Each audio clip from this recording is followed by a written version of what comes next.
Very happy good evening to all my dear students. तो last class में, previous class में हम लोगों ने डी ब्लॉक का compounds, chemical properties, characteristics properties ये सब डिस्कस कर लिया था।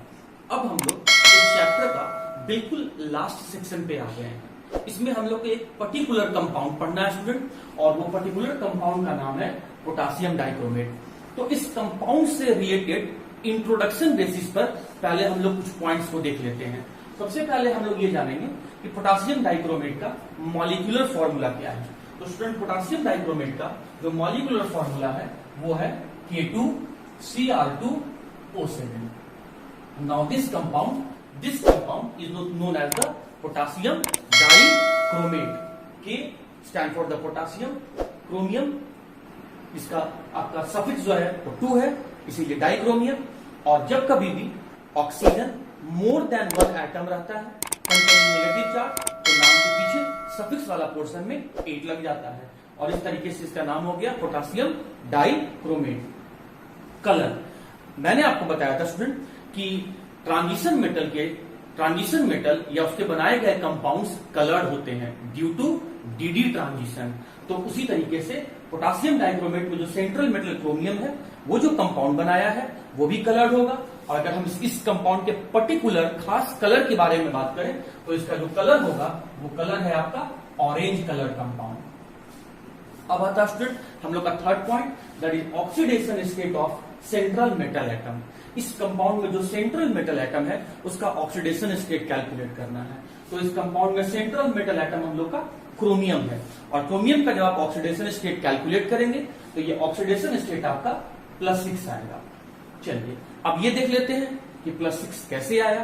तो चलो स्टूडेंट देखते हैं हम लोग। पोटासियम ये फर्स्ट ग्रुप का मेंबर है, इसके वैलेंस शेल में 1 इलेक्ट्रॉन है, इसीलिए ये 1 इलेक्ट्रॉन लूज करेगा। और पोटासियम जब 1 इलेक्ट्रॉन लूज करेगा तो इसका ऑक्सीडेशन स्टेट क्या होगा? +1 होगा। तो +1 ये किसका है? ये पोटासियम का है। कितने टाइम्स है पोटासियम? 2 टाइम्स। तो +1 इंटू क्या हो गया? 2 हो गया। उसके बाद क्या स्टूडेंट? उसके बाद है आपका क्रोमियम, जिसका आपको निकालना है। तो आप इसका क्या मान लेंगे? x मान लीजिए, क्योंकि आपको पता ही नहीं है, निकालना है। कितने टाइम्स है? तो 2 टाइम्स है, तो इंटू 2 कर देते हैं। उसके बाद क्या प्रेजेंट है स्टूडेंट? आपका ऑक्सीजन ऑक्साइड के फॉर्म में है, और जब कभी भी ऑक्सीजन ऑक्साइड के फॉर्म में होता है तो उसका ऑक्सीडेशन स्टेट ऑक्सीजन का -2। कितने टाइम्स है ऑक्सीजन? 7 टाइम्स है, इंटू 7।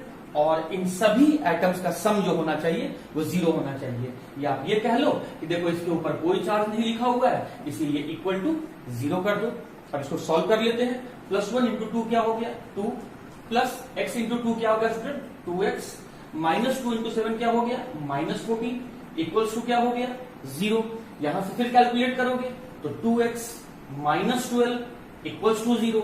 फिर और सॉल्व करोगे तो 2x इक्वल्स टू 12, या फिर कह सकते हैं x इक्वल्स टू क्या हो गया स्टूडेंट? 6 हो गया। तो ये रहा आपका oxidation state of central metal atom chromium का, +6 आ गया।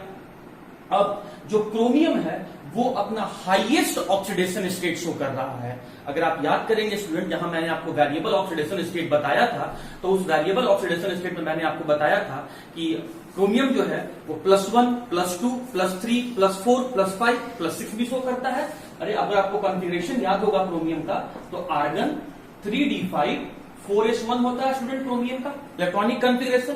4s से इलेक्ट्रॉन लूज कर रहा था तो +1 ऑक्सीडेशन स्टेट। अच्छा, 4s और 3d से मिलाकर जब वो इलेक्ट्रॉन को लूज कर रहा था तो +1 के अलावा +2, +3, +4, +5, +6 शो कर रहा था, और मैक्सिमम क्या शो कर रहा था? +6। तो याद रखो इस बात को कि जब कभी भी किसी भी कंपाउंड में अगर सेंट्रल मेटल एटम अपना हाईएस्ट ऑक्सीडेशन स्टेट शो करे, मैं फिर से बोल रहा हूं, किसी भी कंपाउंड में अगर सेंट्रल मेटल एटम अपना हाईएस्ट ऑक्सीडेशन स्टेट एग्जिबिट करता है या शो कर रहा है, तो वो कंपाउंड जो है वो ऑक्सीडाइजिंग एजेंट की तरह बिहेव करेगा। और इसीलिए स्टूडेंट, अगर हम लोग इसके नेचर पे गौर करेंगे तो इस कंपाउंड का जो नेचर है वो होगा आपका ऑक्सीडाइजिंग एजेंट। और ऑक्सीडाइजिंग एजेंट पहचानने का मैंने आपको तरीका बता दिया।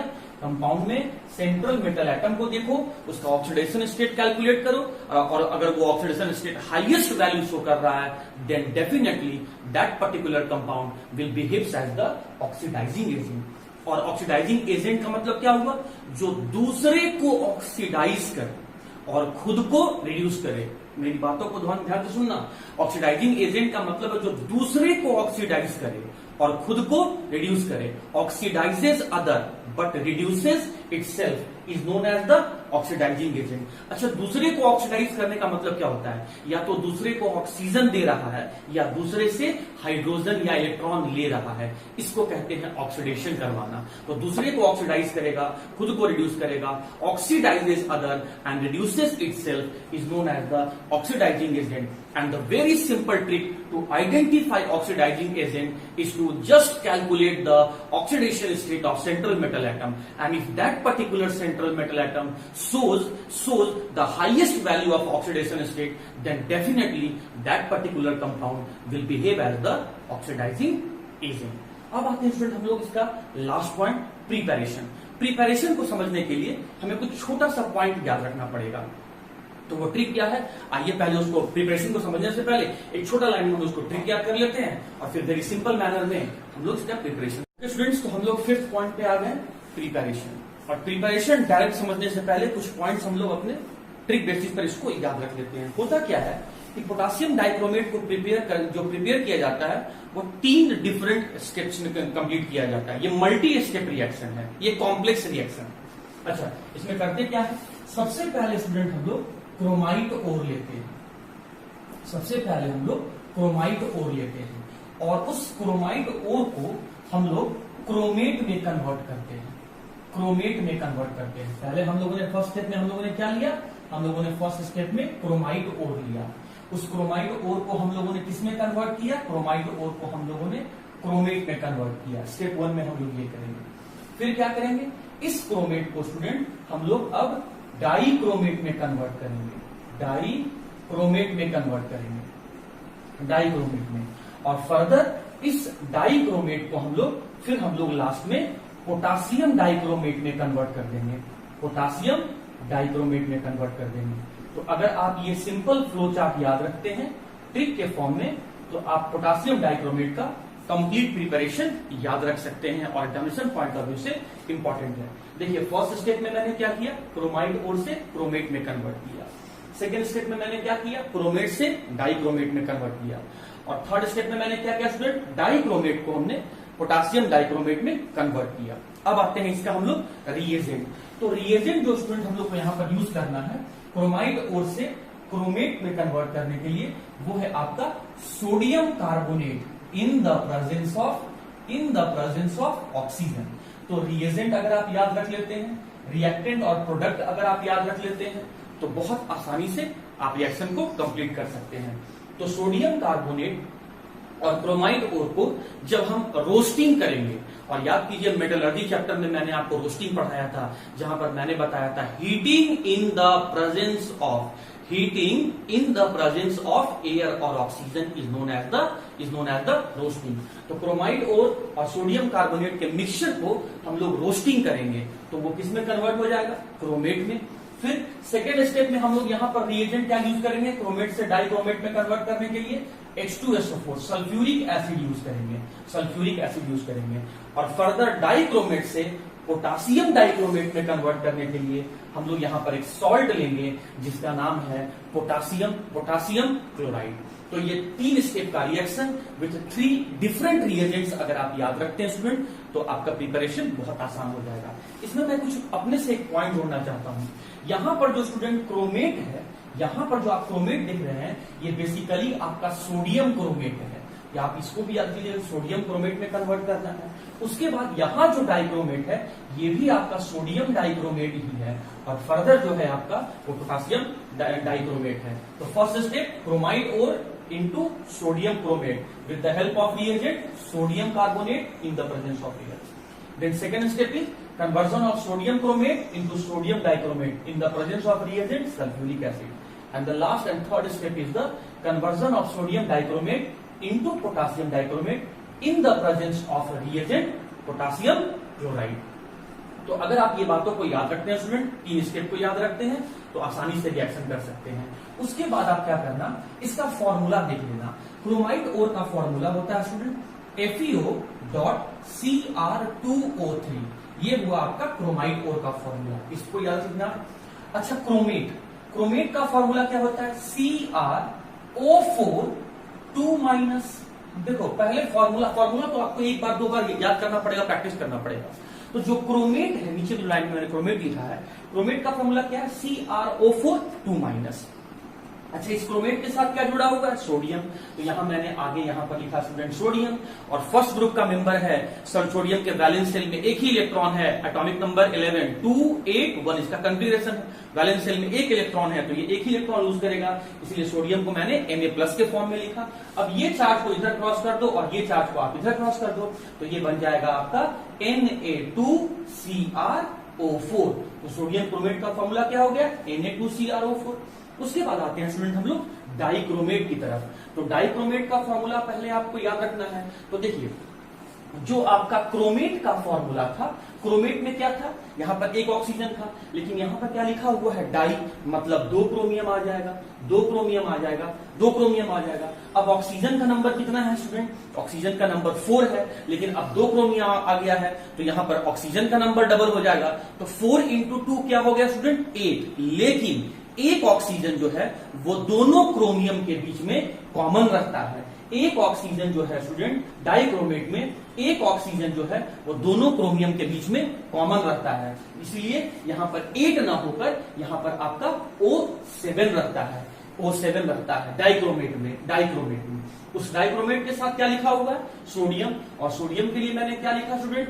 Na+, और फिर वही चार्ज को क्रॉस कर दो, तो चार्ज को क्रॉस कर दोगे तो 1 यहां आ जाएगा और 2 यहां आ जाएगा, और ये कंपाउंड आपका बन जाएगा, Na2Cr2O7। तो ये हो गया आपका सोडियम डाइक्रोमेट। और फिर सोडियम डाइक्रोमेट से हमें किसमें कन्वर्ट करना है? Potassium dichromate. तो जहां सोडियम मेटल है उसको रिमूव करके पोटासियम कर दो, तो इसका फॉर्मूला हो जाएगा K2Cr2O7। तो पहले आप किसी भी रिएक्शन को लिखने से पहले आप पहले ये फ्लो चार्ट को बहुत अच्छे से मेमोराइज कर लेना। First step chromite ore into sodium chromate, second step sodium chromate into sodium dichromate, third step sodium dichromate into potassium dichromate. Reagent sodium carbonate in the presence of oxygen, second step में reagent sulphuric acid, third step में reagent salt potassium chloride.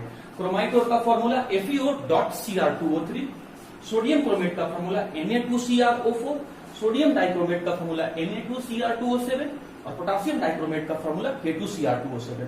तो student अब मैं इसी flow chart के help से मैं इसके प्रिपरेशन को कंप्लीट करूंगा। और आप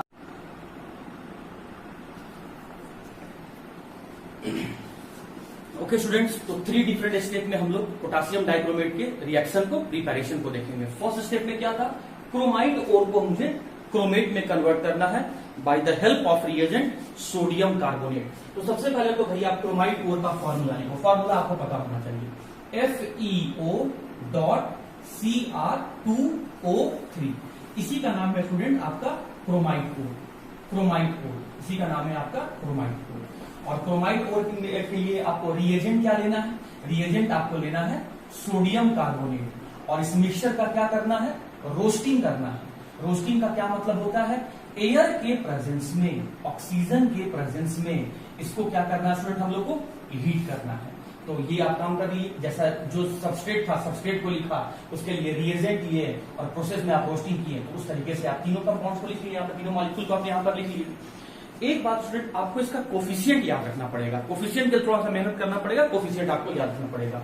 तो क्रोमाइट ओर का जो हमको मॉलिक्यूल लेना है, ये 4 मॉलिक्यूल लेना है, सोडियम कार्बोनेट का हमको 8 मॉलिक्यूल लेना है, और ऑक्सीजन मॉलिक्यूल मुझे 7 मॉलिक्यूल लेना है। अब देखो क्या होगा, आप इसको इन दोनों कंपाउंड को, क्रोमाइट ओर को और सोडियम कार्बोनेट को रोस्ट कर रहे हो, मतलब ऑक्सीजन के प्रेजेंस में हीट कर रहे हो, तो इसमें जो आपके मेटल ऑक्साइड है, इन मेटल ऑक्साइड का ऑक्सीडेशन होगा, मतलब उसमें ऑक्सीजन का नंबर बढ़ेगा। तो ये जो कंपाउंड आपका स्टूडेंट यहाँ पर लिखा हुआ फेरस ऑक्साइड है, FeO है, इसमें जब आप ऑक्सीजन ऐड करेंगे, तो ये फेरस ऑक्साइड से कन्वर्ट हो जाएगा आपका फेरिक ऑक्साइड में। और ये आपका क्रोमियम ऑक्साइड है, क्रोमिक ऑक्साइड है, ये क्रोमिक ऑक्साइड क्रोमाइट ओर में जो ये क्रोमिक ऑक्साइड है, ये कन्वर्ट हो जाएगा आपका क्रोमेट में। और क्रोमेट का फॉर्मूला मैंने आपको बताया था CrO4 2 माइनस, क्रोमेट हो गया। तो इन दोनों में से ये फेरस ऑक्साइड और ये क्रोमिक ऑक्साइड, इन दोनों का ऑक्सीडेशन हो गया, क्योंकि ऑक्सीजन के साथ आप रिएक्ट करवा रहे हैं, तो दोनों का ऑक्सीडेशन हो गया। एक को मैंने बना दिया फेरिक ऑक्साइड और एक को मैंने बना दिया क्रोमेट। लेकिन मुझे ध्यान क्या रखना था कि यहां सिर्फ क्रोमेट नहीं बनता है, यहां सोडियम क्रोमेट बनता है, सोडियम क्रोमेट बनता है। तो सोडियम के लिए मैंने Na लिखा, और सोडियम फर्स्ट ग्रुप का मेंबर है, उसके वैलेंस शेल में एक इलेक्ट्रॉन है, तो ये एक इलेक्ट्रॉन लूज करेगा। अब इन दोनों चार्ज को क्रॉस कर दो, तो 2 लेफ्ट हैंड साइड में चला आया, तो 2 नीचे आ गया स्टूडेंट। 1 यहां नीचे चला आया, तो 1 से मल्टीप्लाई करोगे तो सेम ही रह जाएगा। तो ये बन गया आपका सोडियम, ये बन गया, मैं शॉर्ट में लिख रहा हूं, ये बन गया आपका सोडियम क्रोमेट। मैं सोडियम को शॉर्ट में लिखा हूं, ऐसा एग्जाम में आप नहीं लिखेंगे। उसके बाद जब इन दोनों का आपने ऑक्सीडेशन करवा दिया, उसके बाद आप यहां पर देख रहे हैं सोडियम कार्बोनेट है। और ध्यान रखो सभी केमिकल रिएक्शन में यही काम करना है कि जब कभी भी मेटल कार्बोनेट रहे और उस मेटल कार्बोनेट को आप हीट के प्रेजेंस में डिसोसिएट कर रहे हो, तो कार्बोनेट हमेशा डिसोसिएट होके कार्बन डाइऑक्साइड मॉलिक्यूल का फॉर्मेशन करेगा। इसका मतलब बाई प्रोडक्ट जो है स्टूडेंट, यहां पर जो बाई प्रोडक्ट है वो आपका CO2 बनेगा। अब चलो इसको बैलेंस कर देते हैं। आयरन का कितना एटम दिख रहा है? 4 एटम। यहां कितना दिख रहा है? 2 एटम। कितना से मल्टीप्लाई कर दिए? 2 से मल्टीप्लाई कर दिए। क्रोमियम का कितना एटम दिख रहा है? 8 एटम। 4 इंटू 2 8। यहां कितना दिख रहा है? 1 ही दिख रहा है। कितना से मल्टीप्लाई करेंगे? 8 से मल्टीप्लाई कर दिए। अब आ जाओ स्टूडेंट, इस कंपाउंड में मेटल को देख लिए, तो आगे बढ़ के अगले का कंपाउंड, अगले मॉलिक्यूल में मेटल को देखो, कौन सा मेटल दिख रहा है? सोडियम। 8 इंटू 2 कितना हो गया? 16। और यहां देख सकते हैं 16 बैलेंस हो गया है। चलिए मेटल सारे खत्म हो गया। उसके बाद क्या दिख रहा है? नॉन मेटल में आ जाओ। पहले किसको ले? कार्बन को, तब किसको? हाइड्रोजन को, तब किसको? ऑक्सीजन को, है ना। कार्बन है इसलिए मैंने कार्बन लिया। तो अब देख सकते हो यहां पर कि इसमें तो कोई आपका यहां पर मेटल के बाद कोई और नॉन मेटल नहीं दिख रहा है एक्सेप्ट हाइड्रोजन एंड ऑक्सीजन। तो मुझे यहां पर एक्सेप्ट हाइड्रोजन एंड ऑक्सीजन, अब कौन नॉन मेटल दिख रहा है? कार्बन। कितना कार्बन का एटम है? 8। और यहां कितना कार्बन स्टूडेंट? 1। तो 8 से मल्टीप्लाई कर दिए, ये बैलेंस हो गया। अब हाइड्रोजन को बैलेंस करना है, लेकिन हाइड्रोजन कहीं है नहीं, तो अब ऑक्सीजन को बैलेंस करना है। तो चलो देखते हैं स्टूडेंट, ऑक्सीजन को बैलेंस करते हैं। तो देखो यहाँ पर 3 और 1 4। 4 इंटू 4 कितना हो गया? 16। तो यहाँ पर ऑक्सीजन है, इसमें आपका ऑक्सीजन का एटम कितना हो गया? इस वाले में क्रोमाइडोर में ऑक्सीजन का एटम हो गया 16। इसमें देखो ऑक्सीजन का एटम कितना है? 8 इंटू 3 24। यहाँ 24 ऑक्सीजन का एटम है। और यहाँ कितना है? यहाँ हो गया आपका 14। तो 16 और 24 कितना हो गया? 40। 40 और 14 कितना हो गया? 54। मतलब यहाँ पर तीनों जगह में मेरे पास 54 ऑक्सीजन का एटम है। चलो उधर देखते हैं। 8 इंटू 4 कितना हो गया भाई? 32। 32 यहाँ पर तो 32 ऑक्सीजन का एटम है। 3 इंटू 2 6, यहाँ 6 ऑक्सीजन का एटम है। 8 इंटू 2 ये हो गया आपका 16 ऑक्सीजन का एटम है। अब देख लो ऑक्सीजन एटम बैलेंस है कि नहीं है। तो 32 और 6 कितना हो गया? 38। और 38 और 16 कितना हो गया स्टूडेंट? 54। मतलब ऑक्सीजन का एटम बैलेंस है। और अगर सभी एटम अगर बैलेंस है तो इसका मतलब मेरा रिएक्शन जो है वो सही तरीके से प्रोडक्ट का फॉर्मेशन किया है। तो आप देख सकते हैं इस तरीके से हमने क्रोमाइड और से सोडियम क्रोमेट का फॉर्मेशन कर लिया स्टूडेंट। अब मैं क्या करूंगा? सेकंड स्टेप में जो क्रोमेट मैंने फर्स्ट स्टेप में बनाया है उस क्रोमेट को मैं डाई क्रोमेट में कन्वर्ट कर दूंगा। चलो तो क्रोमेट जो आपने पहले बनाया है उसी को लिखो पहले आप यहां पे Na2CrO4। Na2CrO4। और अब क्रोमेट को डाई क्रोमेट में कन्वर्ट करने के लिए मुझे रिएजेंट क्या लेना होगा? सल्फ्यूरिक एसिड लेना होगा स्टूडेंट। चलो जब सबस्ट्रेट और रिएजेंट आपने ले लिया तो रिएक्शन शुरू करो। ध्यान आपको कोफिशिएंट का रखना है। यहां पर मुझे सोडियम क्रोमेट का 2 मॉलिक्यूल लेना है। अब चलो इस रिएक्शन को पूरा करते हैं स्टूडेंट। क्या करेंगे? पहले हम लोग क्या लिखा है हमने पहले स्टेप में कि भाई क्रोमेट को डाई क्रोमेट में कन्वर्ट करेंगे। और डाई क्रोमेट में आपको पता होना चाहिए कि डाई क्रोमेट का फॉर्मूला क्या है। तो स्टूडेंट हम लोग क्रोमेट को अब हम लोग डाई क्रोमेट में कन्वर्ट करेंगे। तो क्रोमेट आपने लिख लिया, डाई क्रोमेट आपको लिखना आना चाहिए। और डाई क्रोमेट का मैंने आपको फॉर्मूला क्या बताया था? Cr2O7 2- है ना। तो ये रहा आपका डाइक्रोमेट। लेकिन जो डाइक्रोमेट था वो डाइक्रोमेट आपका सोडियम डाइक्रोमेट था। इसका मतलब मुझे यहाँ पर सोडियम भी ऐड करना होगा। तो Na+ के फॉर्म में मैंने ऐड किया।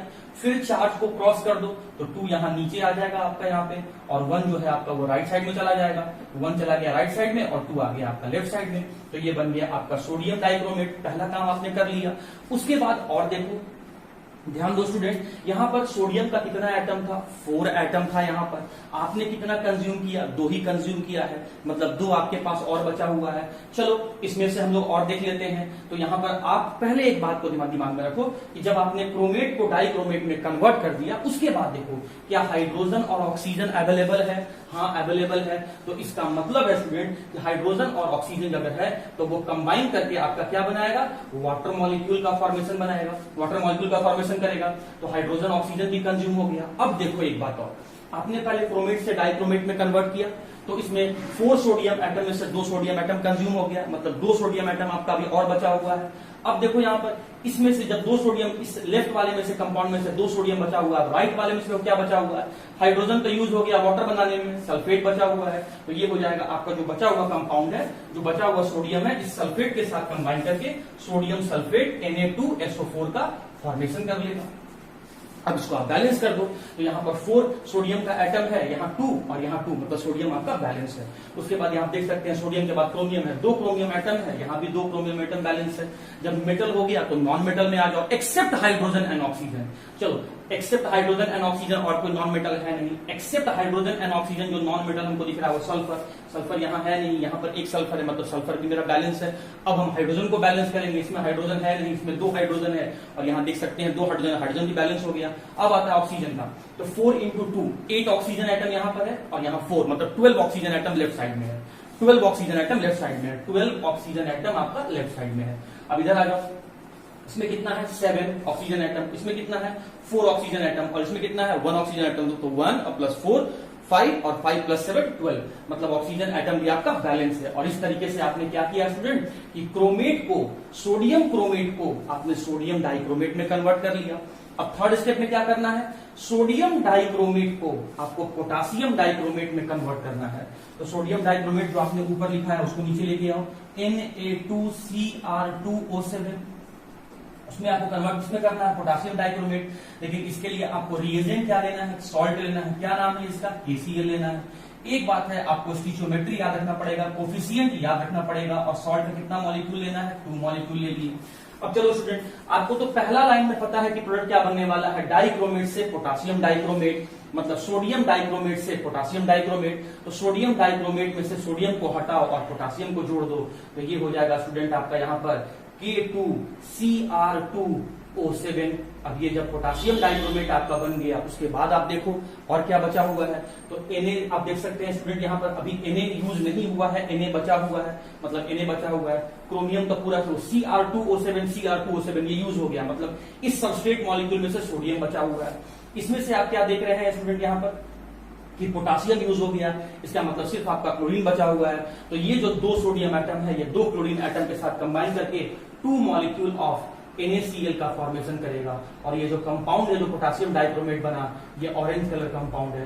तो इस 3 डिफरेंट स्टेप से स्टूडेंट आप पोटासियम डाइक्रोमेट का रिएक्शन पूरा कर सकते हैं। और ये बहुत इजी तरीका है रिएक्शन को याद रखने का, अगर आप सबस्ट्रेट, रिएजेंट याद रखते हैं और कैसे मैंने रिएक्शन को कंप्लीट किया, ये सब बात अगर आप याद। ओके स्टूडेंट्स, तो हम लोग का जो फिजिकल, हम लोग पढ़ने जा रहे हैं chemical properties of potassium dichromate. इसमें हम लोग सबसे पहले फिजिकल स्टेट देखेंगे। तो देखो, ये जो कंपाउंड है, ये ऑरेंज कलर का सॉलिड है, ऑरेंज कलर कंपाउंड है, सॉलिड स्टेट में एग्जिस्ट करता है, ऑरेंज कलर कंपाउंड है।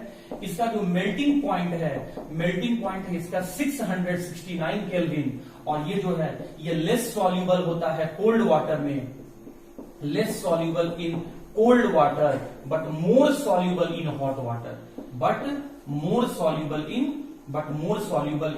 In hot water. तो ये पॉइंट आपको याद रखना है।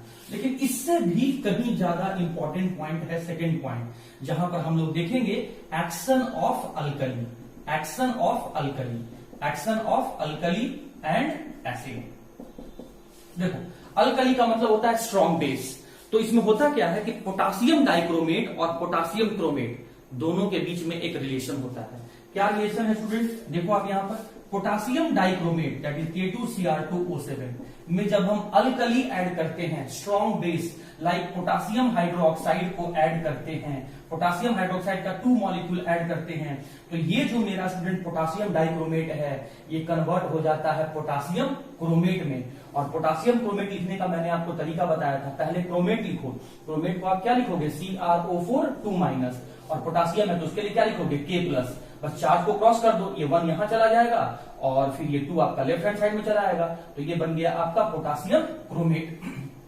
और अब जब आपने अल्कली के साथ स्ट्रॉन्ग बेस पोटासियम हाइड्रोक्साइड के साथ ट्रीट किया तो जो पोटासियम डाइक्रोमेट है, ये है, मैं शॉर्ट में लिख रहा हूं स्टूडेंट, ये है आपका पोटासियम और ये है आपका डाइक्रोमेट, मैं शॉर्ट में लिख रहा हूं potassium dichromate.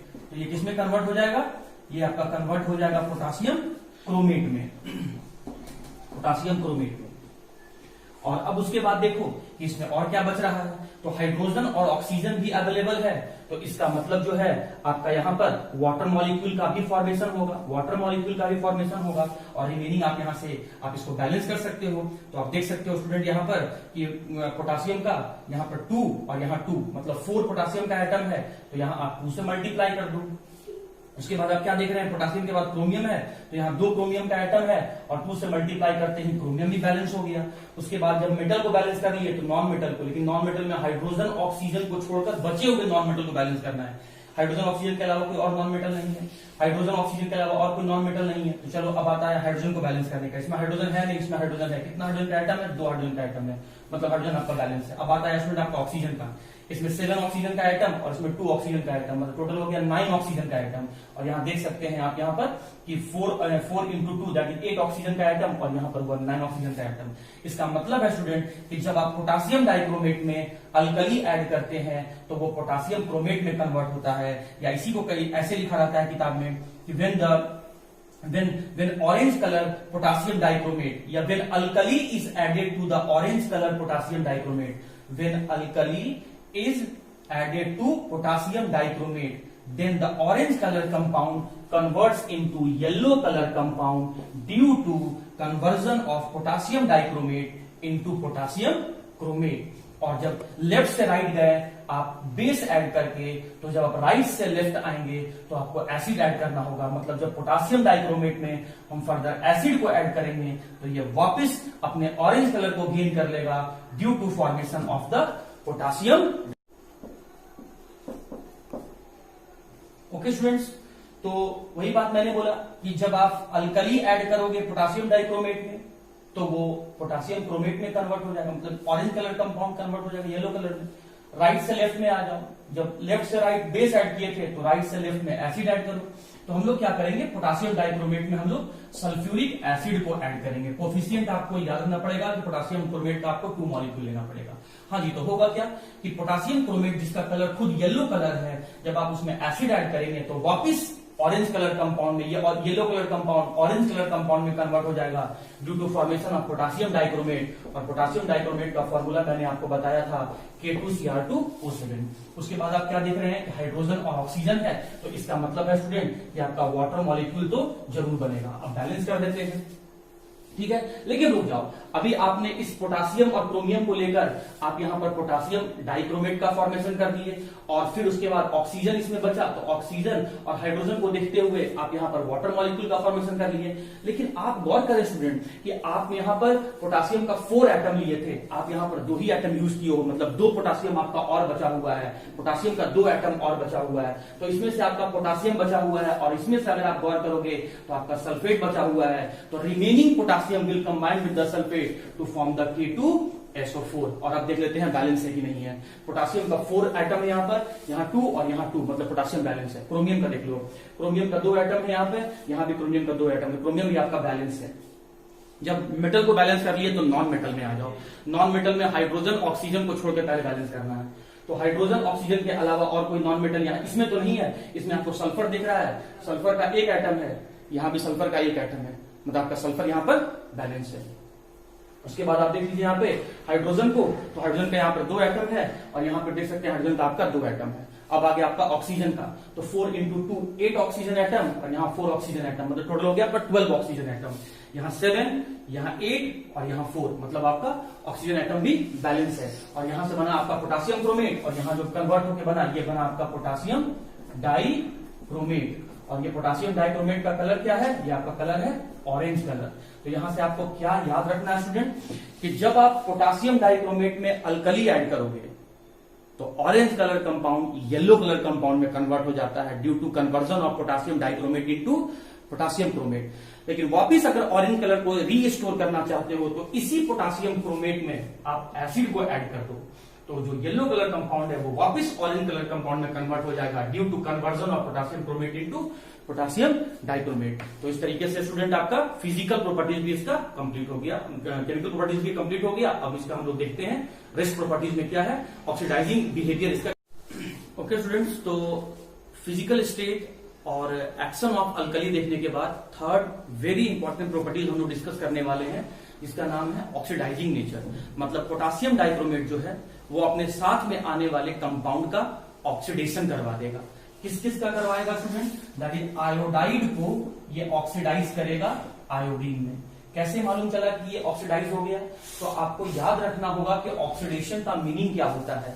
Increase in the positive value is also known as the oxidation. Positive में वैल्यू बढ़ जाना ऑक्सीडेशन कहलाएगा। आपको पता है कि कोई भी एलिमेंट अकेले रहे, आइसोलेटेड फॉर्म में रहे या अपने के साथ ही अपने जैसे के साथ ही नंबर ऑफ टाइम्स कंबाइन रहे तो उसका ऑक्सीडेशन स्टेट जो है वह आपका 0 होता है। तो यहां पर आयोडीन का ऑक्सीडेशन स्टेट 0 और यहां पर -1, तो -1 से 0 हो गया, पॉजिटिव में वैल्यू बढ़ गया, इसका मतलब इसका ऑक्सीडेशन हो गया। हाँ जी, उसके बाद क्या करेगा? फेरस को फेरिक में ऑक्सीडाइज कर देगा। देखिए फिर पॉजिटिव में वैल्यू बढ़ गया, +2 से +3 हो गया, मतलब ऑक्सीडेशन हो गया।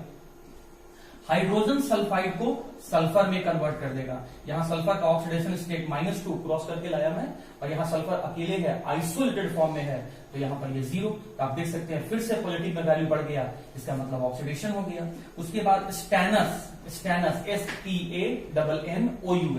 स्टैनस को स्टैनिक में ऑक्सीडाइज कर देगा। नाइट्राइट को नाइट्रेट में ऑक्सीडाइज कर देगा। तो आप देख सकते हैं स्टूडेंट की पॉजिटिव में वैल्यू बढ़ रहा है, इसीलिए हम कह सकते हैं कि इनका ऑक्सीडेशन हो रहा है। दूसरा पॉइंट आपको क्या याद रखना है बैलेंसिंग के समय? तो बैलेंसिंग का मैं आपको 3 स्टेप सिखाता हूं, एसिडिक मीडियम में कैसे बैलेंस किया जाता है। 11 में आपने पढ़ा होगा, बट मैं आपको ट्रिक बता देता हूं उसको बैलेंस करने का। सबसे पहले हम क्या करेंगे, हाइड्रोजन और ऑक्सीजन को छोड़कर जो भी एलिमेंट बचा हुआ रहेगा, मैं मेटल और नॉन मेटल नहीं बोल रहा हूं, मैं एलिमेंट के बारे में बात कर रहा हूं। हाइड्रोजन और ऑक्सीजन को छोड़कर जो भी एलिमेंट बचा हुआ रहेगा उसके आप एटम को बैलेंस करेंगे स्टेप नंबर 1 में। स्टेप नंबर 2 में क्या करेंगे स्टूडेंट? ऑक्सीजन को बैलेंस करेंगे। कैसे बैलेंस करेंगे? जिधर ऑक्सीजन का एटम कम रहे उतना वाटर मॉलिक्यूल उसके अपोजिट साइड में जोड़ देना, या जिधर कम रहे उधर वाटर मॉलिक्यूल जोड़ देना। थर्ड में क्या करना? हाइड्रोजन को बैलेंस कर देना। जिधर हाइड्रोजन कम रहे उधर आप हाइड्रोजन को ऐड कर देना। और लास्ट में क्या करना स्टूडेंट? लास्ट में क्या करना? आप चार्ज बैलेंस कर देना। चार्ज को कैसे बैलेंस करोगे? जिधर पॉजिटिव वैल्यू ज्यादा रहे उधर आप इलेक्ट्रॉन को ऐड कर देना, जितना पॉजिटिव ज्यादा रहे उतना इलेक्ट्रॉन को ऐड कर देना। ये 4 स्टेप अगर आप पूरा करेंगे तो रिएक्शन बहुत आसानी से आप पूरा कर सकते हैं। पहला स्टेप में मैंने क्या बोला? हाइड्रोजन ऑक्सीजन को छोड़कर जो भी रिमेनिंग एलिमेंट है, बचा हुआ एलिमेंट है, उसको बैलेंस कर देना, उसके एटम को बैलेंस कर देना।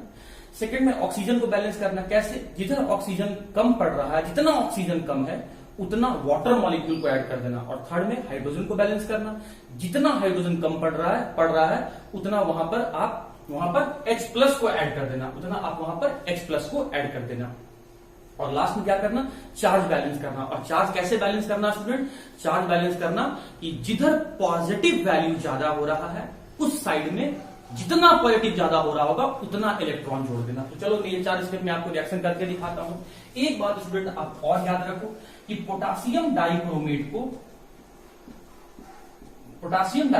को जब आप हीट करोगे तो ये डिसोसिएट हो जाएगा। पोटासियम अलग, तो देखो यहां पर मैंने आपको ट्रिक बताया था क्लास 11 में डिसोसिएट करने का, कि ये डिसोसिएट हो जाएगा 2K प्लस Cr2O7 2 माइनस। तो ये इस तरीके से मुझे यहाँ पे डाइक्रोमेट आयन मिल गया।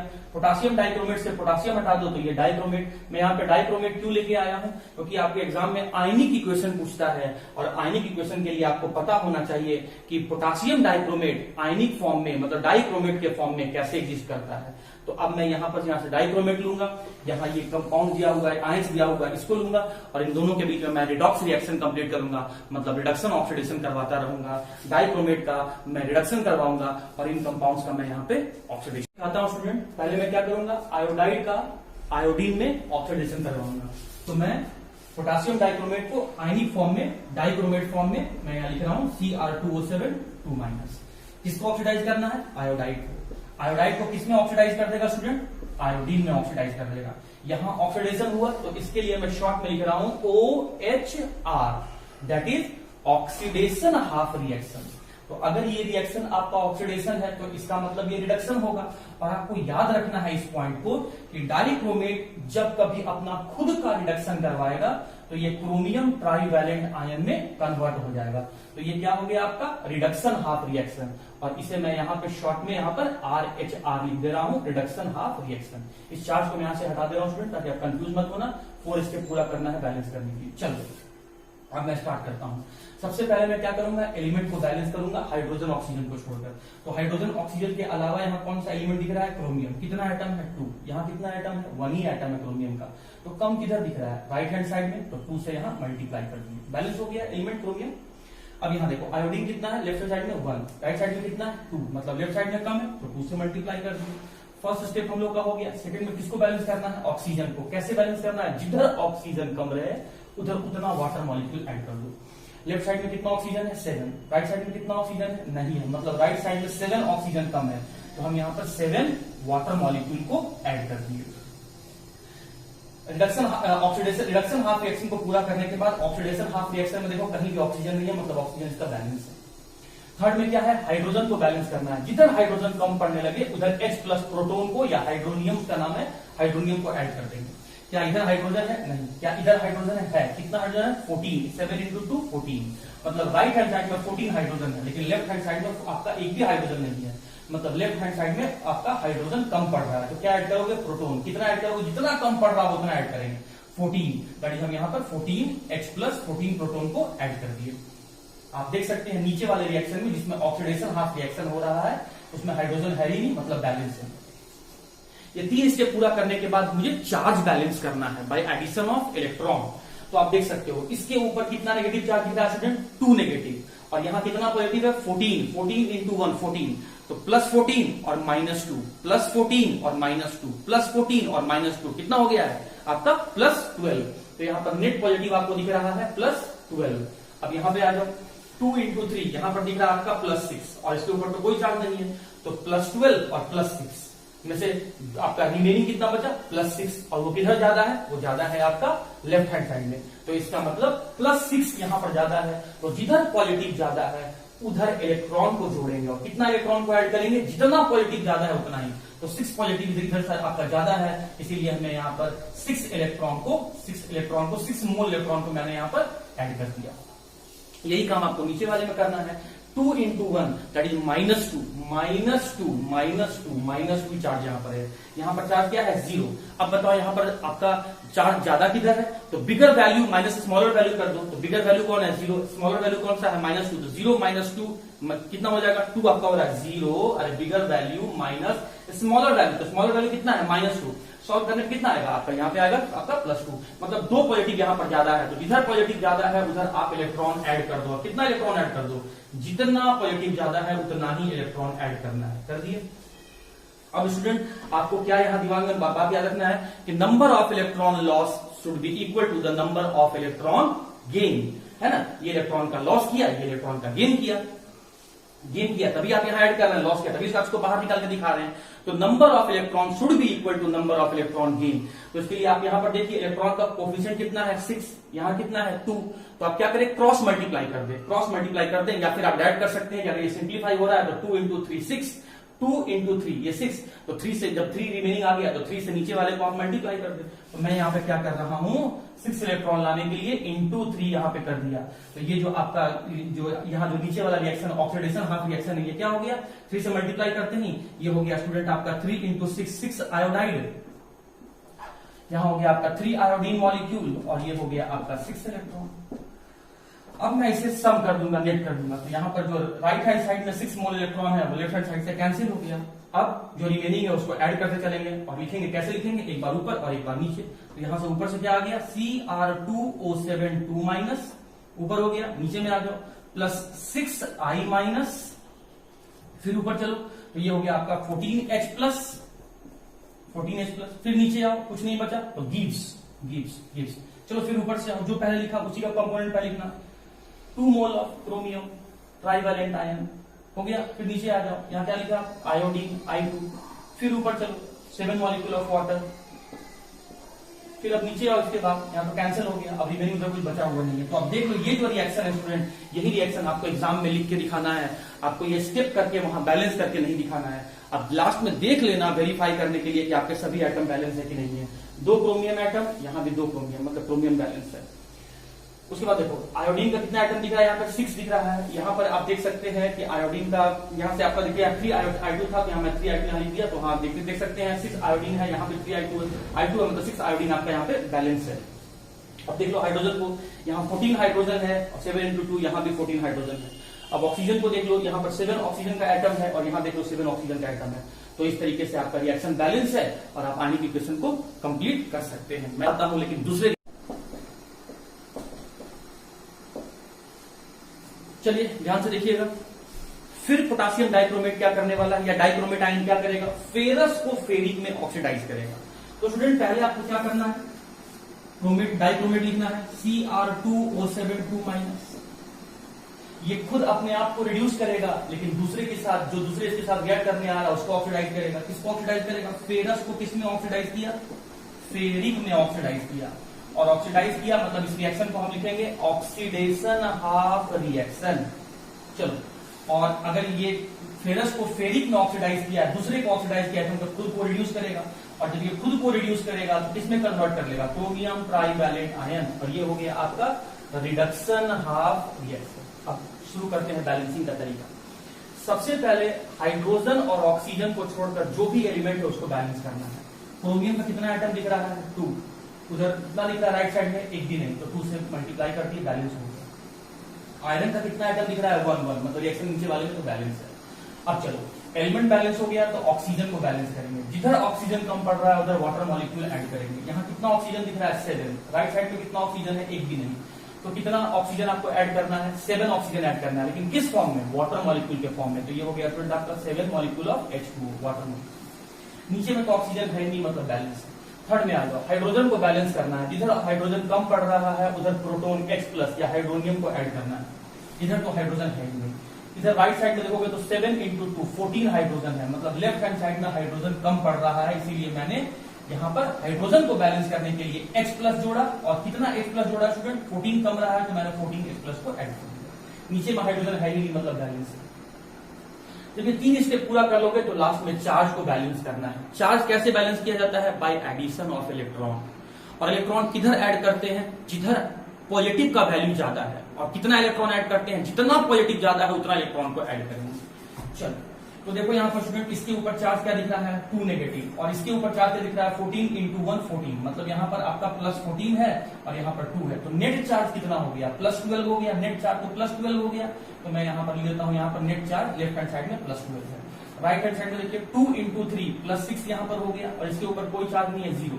तो +12 और +6 नेट कितना ज्यादा हो रहा है, +6 ज्यादा हो रहा है। किधर ज्यादा हो रहा है, लेफ्ट हैंड साइड में ज्यादा हो रहा है। तो जिधर पॉजिटिव ज्यादा है उधर ही इलेक्ट्रॉन को जोड़ो, और जितना पॉजिटिव ज्यादा है उतना इलेक्ट्रॉन को जोड़ो। तो 6 पॉजिटिव ज्यादा है, इसलिए मैं यहाँ पर 6 मोल इलेक्ट्रॉन यहाँ पे ऐड कर दूंगा। नीचे में आता हूँ, लेफ्ट हैंड साइड में 2 पॉजिटिव, राइट हैंड साइड में 3 पॉजिटिव, मतलब राइट हैंड साइड में पॉजिटिव ज्यादा है, तो इसका मतलब इलेक्ट्रॉन हमको राइट हैंड साइड में जोड़ना है। कितना जोड़ना है, जितना पॉजिटिव ज्यादा है। तो 1 पॉजिटिव ज्यादा है तो 1 मोल इलेक्ट्रॉन मैं यहाँ पर ऐड कर दिया। अब स्टूडेंट होता क्या है रिएक्शन में कि number of electron loss should be equal to number of electron gain. देखो यहाँ पर आपने इलेक्ट्रॉन ऐड किया है, मतलब गेन हुआ है, एंड एडिशन ऑफ इलेक्ट्रॉन या गेन ऑफ इलेक्ट्रॉन, तभी तो आप रिडक्शन बोल रहे हो। यहाँ आपने इलेक्ट्रॉन प्रोडक्ट साइड में लिखा है, मतलब इलेक्ट्रॉन का उसने लॉस किया है, तभी तो आप इसको ऑक्सीडेशन कर रहे हो। तो number of electron gain should be equal to the number of electron loss, और इस लॉस गेन को बराबर करने के लिए हम लोग कोफिशिएंट से मल्टीप्लाई करते हैं। इसका कोफिशिएंट कितना है 6, तो नीचे वाले रिएक्शन को 6 से आप मल्टीप्लाई करोगे, नीचे वाले को 6 से मल्टीप्लाई करोगे, और नीचे वाले रिएक्शन का कोफिशिएंट कितना है 1, तो ऊपर वाले को 1 से मल्टीप्लाई करोगे, तो 1 से मल्टीप्लाई करोगे तो एज इट इज रहेगा, है ना। लेकिन नीचे वाला आपका चेंज होकर किस फॉर्म में कन्वर्ट हो गया, 6 Fe2+ 6 mole of ferrous ion converted into या oxidise into 6 mole of ferric ion और 6 मोल ऑफ इलेक्ट्रॉन, ये हो गया। और देख लो number of electron loss would be equal to number of electron gain, और इस तरीके से इलेक्ट्रॉन आपका कैंसिल आउट हो गया। और अगर ऐसा नहीं हो रहा है तो इसका मतलब रिएक्शन आप कहीं ना कहीं गलत कर रहे हैं। चलो अब इसको हम लोग टोटल सम कर देते हैं, एक बार ऊपर एक बार नीचे। तो पहले क्या लिखा होगा Cr2O72 माइनस, पहले तो डाइक्रोमेट लिखा हुआ है। अब नीचे आ जाओ, क्या लिखा हुआ स्टूडेंट आपका फेरस लिखा हुआ है, that is 6 mole of Fe2+। चलो फिर ऊपर चलो, तो क्या दिख रहा है आपको यहाँ पे 14H+, तो मैंने यहाँ पर लिखा 14H+, 14 प्रोटॉन या हाइड्रोनियम। अब नीचे आ जाओ, कुछ नहीं है, फिर ऊपर जाओ, कुछ नहीं है। चलो गिव्स, जो कंपोनेंट पहले लिखा है उसी का कंपोनेंट आपको लिखना है। तो डाइक्रोमेट किसमें कन्वर्ट हुआ था, क्रोमियम ट्राइवैलेंट आयन, एक बार ऊपर हो गया, फिर नीचे आ जाओ 6 मोल ऑफ फेरिक आयन, फिर चलो ऊपर चलो, क्या दिख रहा है 7 मोल ऑफ वाटर, फिर नीचे आ जाओ, क्या दिख रहा है कैंसिल आउट हो गया, कुछ नहीं दिख रहा। तो ये रहा आपका आयनिक इक्वेशन। देख लो लास्ट में चेक करने के लिए, क्रॉस चेक करने के लिए कि एटम बैलेंस है कि नहीं है। 2 एटम क्रोमियम का, 2 एटम क्रोमियम का, क्रोमियम बैलेंस। 6 एटम आयरन का, 6 एटम आयरन का बैलेंस है। अब देख लो यहाँ पर 14 हाइड्रोजन है, यहाँ देखो 14 हाइड्रोजन है। उसका ऑक्सीजन को देख लो, 7 ऑक्सीजन यहाँ है, और देखो यहाँ पर आपके यहाँ पर 7 ऑक्सीजन यहाँ है। तो इस तरीके से अगर आपका रिएक्शन में एटम बैलेंस है तो इसका मतलब रिएक्शन आपका कंप्लीट है। और आप देख सकते हैं कि जो ये डाइक्रोमेट है ये ऑक्सीडाइज किया फेरस को फेरिक में और खुद रिड्यूस हो गया है डाइक्रोमेट से क्रोमियम ट्राइवैलेंट आयन में। तो ये 2 स्टेप रिएक्शन स्टूडेंट दोनों इंपॉर्टेंट है, एग्जाम में पूछा हुआ है, मल्टीपल टाइम्स पूछा हुआ है, कई बार पूछा हुआ है, इसलिए मैं दोनों को बता दिया। रिमेनिंग जो मैंने आपको 3 दिया है होमवर्क में, हाइड्रोजन सल्फाइड से सल्फर में कन्वर्ट करना, स्टैनस से स्टैनिक में ऑक्सीडाइज करना, और नाइट्राइट से नाइट्रेट में ऑक्सीडाइज करना, ये आप रिएक्शन खुद से प्रैक्टिस करो। नहीं आता है, नहीं बनता है तो मैं बता, आप मेरे से पूछना, मैं सॉल्यूशन में आप। ओके स्टूडेंट, तो इसके प्रॉपर्टीज को डिस्कस कर लेने के बाद अब हम लोग आते हैं यूजेस में, पोटेशियम डाइक्रोमेट के यूजेस में। तो पहला यूज तो हम लोग अभी देखें कि ये ऑक्सीडाइजिंग एजेंट की तरह बिहेव करता है, उसको यूज करते हैं किसी भी कंपाउंड का ऑक्सीडेशन करवाने में, it use as the oxidising agent. Second है it is use as the disinfectant, और डिसइंफेक्टेंट मैंने आपको केमिस्ट्री इन एवरीडे लाइफ में बताया था कि नॉन लिविंग ऑब्जेक्ट्स जैसे फ्लोर हो गया, आपका सीलिंग हो गया, टाइल्स हो गया, टॉयलेट्स हो गया, डस्टबिन हो गया, तो इन सब नॉन लिविंग ऑब्जेक्ट्स में से माइक्रो ऑर्गेनिज्म को किल करने के लिए जो केमिकल सब्सटेंस हम लोग यूज करते हैं उसे ही हम डिसइंफेक्टेंट कहते हैं। तो पोटेशियम डाइक्रोमेट का यूज होता है डिसइंफेक्टेंट के पर्पस में। थर्ड है आपका tanning of leather, tanning of leather. और टैनिंग ऑफ लेदर का मतलब है स्टूडेंट कि जब कभी भी हम लोग किसी भी एनिमल से, जैसे काऊ हो गया, शिप हो गया, डियर हो गया, किसी भी एनिमल से हम लोग जब उसके स्किन को ऑब्टेन करते हैं, स्किन को बाहर निकालते हैं, तो उसके साथ साथ उस स्किन में ब्लड पार्टिकल्स भी उसके साथ साथ स्किन के साथ साथ बाहर आता है, और उस ब्लड पार्टिकल्स पे माइक्रो ऑर्गेनिज्म एक्ट करना शुरू कर देता है, जिसके कारण से वो स्किन जो है वो खराब हो जाता है। तो हम लोग माइक्रो ऑर्गेनिजम्स को हटाते हैं, किल कर देते हैं, मॉइस्चर को हटाते हैं, और ड्राई फॉर्म में स्किन को स्टोर करके रखते हैं फॉर फ्यूचर यूज के लिए। तो इस प्रोसेस को हम लोग कहते हैं टैनिंग ऑफ लेदर। और यूज नंबर 4 है क्रोमाइल क्लोराइड टेस्ट करने के लिए भी हम लोग यहाँ पर पोटेशियम डाइक्रोमेट का यूज करते हैं। तो ये रहा आपका पोटेशियम डाइक्रोमेट का यूज, जो आपको स्टूडेंट याद रखना है अपने एग्जाम के लिए। ओके स्टूडेंट्स, तो हम लोग इस चैप्टर का बिल्कुल एंडिंग पोर्शन पे आ गए हैं, that is chromyl chloride test. तो सबसे पहले हम लोग यही जानते हैं कि क्रोमाइल क्लोराइड का फॉर्मूला क्या होता है। तो क्रोमाइल क्लोराइड का मॉलिक्यूलर फॉर्मूला होता है CrO2Cl2, CrO2Cl2। ये हो गया क्रोमाइल क्लोराइड का फॉर्मूला। क्रोमाइल क्लोराइड जो होता है वो खुद रेडिश ब्राउन कलर का होता है, मतलब इस कंपाउंड का जो कलर होता है वो रेडिश ब्राउन कलर का होता है। अब इसके रिएक्शन को देखने से पहले कुछ इंफॉर्मेटिव बात chromyl chloride test is the test of chloride ion, is the test of chloride ion, test of the chloride ion. Point number 2, इसमें जो स्टूडेंट हम लोग रिएजेंट यूज करते हैं वो रिएजेंट है आपका एक सॉल्ट, उसके बाद पोटासियम डाइक्रोमेट, और उसके बाद हम लोग यूज करते हैं इसमें सल्फ्यूरिक एसिड, और इन दोनों को एक साथ हम लोग बोल देते हैं acidified potassium dichromate, acidified potassium dichromate. काम की बात, जो H2SO4 हमें यहां यूज करना है वो कंसंट्रेटेड H2SO4 लेना है, डाइल्यूट H2SO4 के साथ क्रोमाइल क्लोराइड टेस्ट नहीं होगा। पॉइंट नंबर 2, जो सॉल्ट हमको लेना है वो सॉल्ट हमें लेना है, या तो हमें लेना है NaCl, या तो हमें लेना है KCl, या तो हमें लेना है CaCl2, या तो हमें लेना है BaCl2। कहने का मतलब सॉल्ट के फॉर्म में हमें या तो सोडियम क्लोराइड लेना है, या तो पोटासियम क्लोराइड लेना है, या तो कैल्शियम क्लोराइड लेना है, या तो बेरियम क्लोराइड लेना है। मतलब इस सॉल्ट में हमें उन्हीं मेटल को लेना है जो या तो फर्स्ट ए ग्रुप से बिलोंग करते हैं या सेकेंड ए ग्रुप से बिलोंग करते हैं। मतलब या तो वो अल्कली मेटल होते हैं या तो अल्कलाइन अर्थ मेटल होते हैं। उसके बाद स्टूडेंट पॉइंट नंबर 3, प्रिकॉशन। इस रिएक्शन को करने में हमें किस बात का ध्यान रखना होगा? प्रिकॉशन। अगर आप मेटल के फॉर्म में अल्कली या अल्कलाइन अर्थ मेटल नहीं लेंगे तो ये टेस्ट आप परफॉर्म नहीं कर पाएंगे। मतलब सिल्वर का क्लोराइड, मरकरी का क्लोराइड, मतलब AgCl silver chloride, AgCl silver chloride, HgCl2, Hg2Cl2, मतलब आपका mercury chloride, mercurous chloride. Short में स्टूडेंट इसको मैं ऐसे लिख रहा हूं, ज्यादा कंफ्यूज नहीं होना है। सिल्वर का क्लोराइड, मरकरी का क्लोराइड, टिन का क्लोराइड और लेड का क्लोराइड, इन सब मेटल का क्लोराइड इस टेस्ट को नहीं देता है। इसके पीछे रीजन है, ये सारे के सारे जितने भी मेटल हैं जब ये क्लोरीन के साथ कंबाइन करते हैं तो ये कोवैलेंट कंपाउंड का फॉर्मेशन करता है, कोवैलेंट कंपाउंड का फॉर्मेशन करता है। और कोवैलेंट कंपाउंड फॉर्मेशन करने के कारण से ये आयंस में डिसोसिएट नहीं होते हैं, और आयंस में डिसोसिएट नहीं होते हैं तो क्लोराइड आयन को रिलीज नहीं करते हैं। इसीलिए इन मेटल्स का क्लोराइड क्रोमाइल क्लोराइड टेस्ट नहीं देता है। एंड पॉइंट नंबर 4, प्रिकॉशन नहीं है। अगला पॉइंट है कि हम लोग डाइल्यूट H2SO4 नहीं लेंगे, हम लोग सिर्फ और सिर्फ conc H2SO4 is used, conc H2SO4 is used. इस बात को आपको दिमाग में रखना है। मैं फिर से बोल देता हूं, ध्यान रखो कि क्रोमाइल क्लोराइड का फॉर्मूला CrO2Cl2, और इसका जो खुद का कलर होता है वो रेडिश ब्राउन होता है। ये टेस्ट होता है test of the chloride ion. Reagent हम लोग यूज करते हैं सॉल्ट, लेकिन उस सॉल्ट में जो मेटल होगा या तो वो अल्कली मेटल होगा या तो वो अल्कलाइन अर्थ मेटल होगा। सॉल्ट के साथ हम लोग एसिडिफाइड पोटासियम डाइक्रोमेट लेते हैं, मतलब K2Cr2O7 in the presence of acid, और एसिड भी concentrated sulphuric acid. Precaution, reaction test को परफॉर्म करने से पहले सावधानी किस बात का हम लोग को लेना होगा, प्रिकॉशन किस बात का लेना होगा कि हम लोग जो टेस्ट परफॉर्म कर रहे हैं उसमें जो हम लोग सॉल्ट लेंगे वो सॉल्ट सिल्वर का, मरकरी का, टिन का, लेड का नहीं होना चाहिए, क्योंकि इन मेटल्स के जो सॉल्ट होंगे या क्लोराइड कंपाउंड्स होंगे वो नेचर वाइज कोवैलेंट होते हैं और ये क्लोराइड को रिलीज नहीं करते हैं, इसीलिए टेस्ट नहीं देते हैं। और जो H2SO4 हमें लेना है कॉन्क H2SO4, और ये तीनों बात कॉम्पिटिटिव एग्जाम पूछता है कि ये किस जो टेस्ट है वो किस आयंस का टेस्ट है, रिएजेंट क्या यूज करते हैं, कौन कौन से मेटल इस टेस्ट को परफॉर्म नहीं करते हैं, और H2SO4 किस फॉर्म में लिया जाता है। तो स्टूडेंट आप इस तरीके से इस रिएक्शन को कर सकते हैं। अब रिएक्शन कैसे करना है, सबसे पहले हम लोग क्या करेंगे स्टूडेंट कि एक टेस्ट ट्यूब में सॉल्ट लेंगे और उस सॉल्ट में हम लोग यहां पर एसिडिफाइड पोटासियम डाइक्रोमेट को ऐड करेंगे, हीट करेंगे। तो हीट करेंगे तो हम लोग का रेडिश ब्राउन वेपर का फॉर्मेशन होगा, रेडिश ब्राउन वेपर का फॉर्मेशन हो जाएगा। रेडिश ब्राउन वेपर का फॉर्मेशन किसकी वजह से होगा?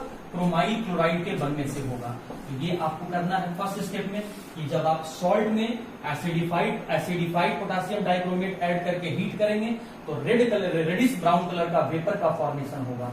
और जब इस रेडिश ब्राउन कलर वेपर को आप जब एक्वस NaOH में ऐड करेंगे, एक्वस NaOH में ऐड करेंगे तो येलो कलर का कंपाउंड बनेगा, येलो कलर का कंपाउंड बनेगा। और येलो कलर का कंपाउंड बनता है ड्यू टू सोडियम क्रोमेट। और सोडियम क्रोमेट का मैंने फॉर्मूला आपको बताया स्टूडेंट स्टार्टिंग में, Na2CrO4। और जब इस येलो कलर कंपाउंड को जब हम लेड एसीटेट से पास करवाएंगे, लेड एसीटेट CH3COO का whole two Pb, lead acetate से पास करवाएंगे in the presence of dilute acetic acid, तो येलो प्रेसिपिटेट का फॉर्मेशन हो जाएगा, येलो प्रेसिपिटेट का फॉर्मेशन होगा। और ये येलो प्रेसिपिटेट का फॉर्मेशन होगा due to PbCrO4 lead chromate के कारण से। और इस तरीके से ये टेस्ट परफॉर्म होगा। तो मैं फिर से बोल देता हूं, स्टेप 1, स्टेप 2 और ये स्टेप 3, ये 3 स्टेप में आपको याद रखना है। पहले आपने क्या लिया, सॉल्ट में क्या डाला, एसिडिफाइड पोटेशियम डाइक्रोमेट और हीट कर दिया, तो उसके कारण से रेडिश ब्राउन कलर का वेपर का फॉर्मेशन हुआ।